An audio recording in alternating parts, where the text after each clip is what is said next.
Ladies and gentlemen, good afternoon. We are here today to our first webinar of 2020, of the beginning of the new decade. We start with a hot topic, which is the corporate social credit system, which is a new system, is an all new system that China is implementing in this country. Why I say it's an all new system? Because first of all, is something that was already in place. Since 2013, the Chinese authorities start to promulgate regulation, start to promulgate law, and sign memorandum among the different authorities, among the different ministers here in China, in order to have an inter-exchange of information. So today we will see a general overview, the corporate social credit system. We will see the mechanism, or at least we will try to understand which one is the state of art of this system, and after we will pass on the practical point of view, what you should do as a representative of companies operating here in China. This is, as I mentioned, the corporate social credit system is around 25 rating in our companies. We have a rating for tax bureau, we have a rating for custom, we have a rating for labor and social security, we have a rating for the environmental procedure, and so on. Image, this is an extra burden that we have in our daily activities. But when we are discussing with the Chinese authorities, they are saying that European companies, generally international companies, there is not a system directly for them because, like say, politically correctly saying, is we are in compliance, but it's more to elevate the level of all the other companies present here in the territory. Why we are saying this? Because China is shifting from a market access barrier market to an open market where they will give instead checks due to what you can do it and what you cannot do it. Said so, what is this? This comprehensive corporate social credit system is a comprehensive plan of the Chinese government to use technology for monitor the behavior of the participant in the market. We see, as I mentioned, a major shift in China market access regime, and is already happening. Actually, we decided to do in January because initially January was the month that would give the kickoff of the new stage of the corporate credit system. Why I say the new stage? Because it's already there. We already have rating for tax. You remember, if you are staying in China a long time and you have the opportunity to meet some representative of Chinese company, behind them, instead to have this opinion from clients, they have a big plate. They say we are a triple A banking, we are a super employer of the year, and this was not in digital.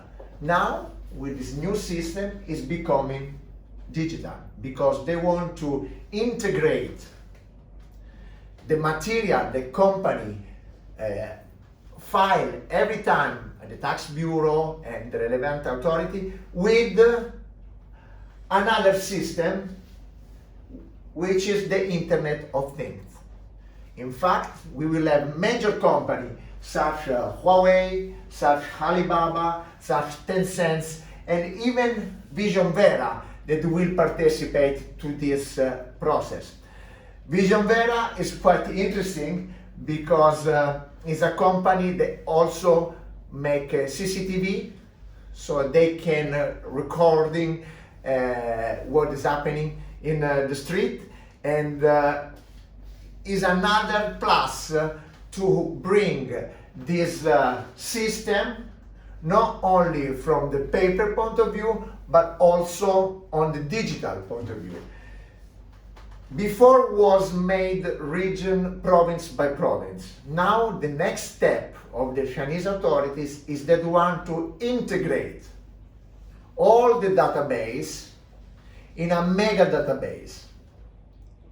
So if you have a few plants, let's say one in Shanghai, one in Nanjing, and one in Chongqing, and the Chongqing company got some issue with the custom, the authority all over China will know about this problem.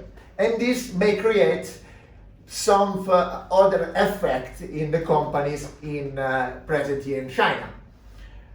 Let's say now a bit more into detail. We have seen here some level of evaluation, tax bureau, custom, and labor law. After we go, what happens if you have a bad rating? All this data collected by the various authorities will go in this mega database, and we already start to have some issue regarding what they're going to do with this data. But moreover, through an algorithm, we will have the mega score. They will tell you if your company is a good standing company or a bad rating company. If it is a bad rating company, the issue which one can be? You will have a larger number of inspection and audits by the authorities. You may have an issue with the legal representative and top management of this company. And you can have also problem with custom clearance and to have access to financing from banks. We make always the example that if you have a high rating, you have a really low percentage of inspection by custom. Instead, if you are under the 1%, instead, if you are a bad rating company, you may have up to higher than 90% of your container checked by the custom while doing business in China. But there is another step, which is the blacklisting. This may happen when company have a conduct that is heavily distrustable, like issue with the environment, issue with the fraud with the custom, not paying the social security to the employees, and so on. They have a conduct that is relevant as blacklisted. And if you are blacklisted, then, my friends, the issues are quite serious. In fact, you will have problem, for example, for your management to exit the country. You will have a problem to open bank account. You will have vital problem to make business in China. And this is something that you definitely want to avoid, being China the second economy of the world. We make this example because we don't want to scare you. We want you to know that you should do your homework and keep your document and the document of your company in order. So, if you are blacklisted or if you have a bad rating, first of all, you have to understand the reason.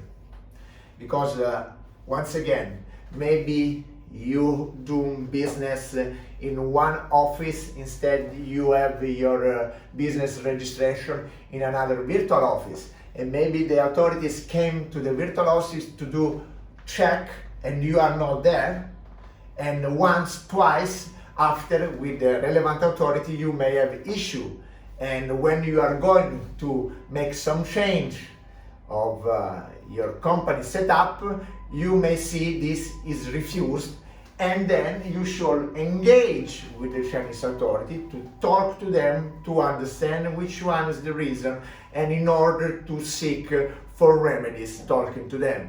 Indeed, as the last instance, you may appeal to the decision of the authorities. In order to, please bear in mind that if you are blacklisted, at least you have a period of 5 years in which you cannot operate as a not listed company.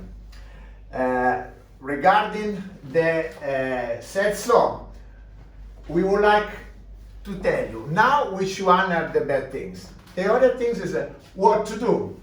Okay? First of all, we suggest you to go to visit this website. There are other one, few one, also the authorities. Here in Shanghai, for example, also the Shanghai NDRC has a database where you can go to check and so on. But this is one of the ones set up in order to have an initial understanding of the status of your company. creditchina.gov.cn, you can insert your company ID number, and then you can see the general rating of your company. At the moment, not all the ratings are visible. Many of them, yes, and the usual suspect, of course, tax bureau and custom, but many others instead is a bit more complicated to get it. This is an initial idea.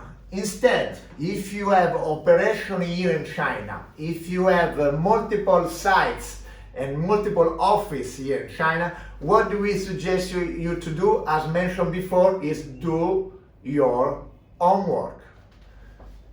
Make an internal compliance review. Hire professional in order to come to your place, to discuss with you, in order to understand in which page are you. Which one is the state of art of your internal compliance and your internal documentation. We made an example regarding the enterprise. Make your check in tax. Did you do your tax declaration? Are you paying tax in time? Custom. Are you providing the right document? How is going your VAT clearance and so on? And as well, the labor and social security management. Because, for example, if you pay some tax and some social security base to your employee, and the base is the average salary, instead after the declaration of your employee is much higher due to other bonuses, whatever, that you don't pay the social insurance on it, this is a liability. And this is something that now you will have the cross-pollination of information among the other authorities. So the custom can check to the tax bureau can check with the labor office and so on, in order to have a clear understanding of the situation. Of course, we are discussing about the optimus of the situation, because as I said, you had to start in January, the new phase, but already now they postponed the deadline to the end of 2020 in order to have a nationwide database, a nationwide exchange of information. Of course, the fact that they involve big players like Alibaba, Tencent, they give a edge on on their knowledge on the authorities, because I don't know if you've seen using Alipay, there is one application is also to see the standing of your credit rating, or how you perform, if you're a good payer, not good payer. On the personal point of view, the social credit system is already happening. Now they want to elevate to corporate level in order to clean all the companies that are not in compliance with the law, especially on the environmental point of view, on the tax point of view, in order to create a business environment appropriate for the second economy of the world. This is what we wanted to discuss during the today webinar dedicated to the corporate social credit system. It's something you should not be afraid about it. It's something that you should embrace, and it's something that you should use in order to further improve the management of your company. And for today webinar is everything. If you have any other question, you may follow us in our social media, or you can simply send us an email. And remember, because we care. Thank you.